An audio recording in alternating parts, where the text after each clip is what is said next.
atin namang selfie balita, may good news ang isang bayan patroller sa Novaliches kung saan daksa ang mga nagdo-donate ng dugo para sa bloodletting program.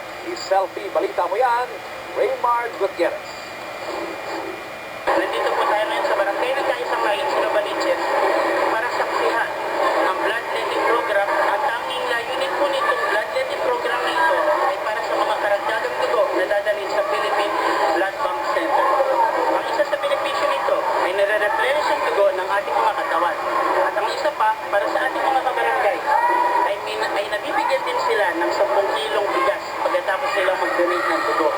Raymar Gutierrez, Nagbandila. Alam nyo, talaga namang nagkakaisa ang mga nagkaisang nayon sa Novaliches. Kaya very good kayo dyan. Sa mga mahilig mag-selfie, ito na po ang Level Up Citizen Journalism para po ito sa inyo. Hindi lang kayo magpapadala ng mga video o litrato, kundi kayo na rin po ang magre-report dito po sa Bandila. I-bandila nyo, hindi lang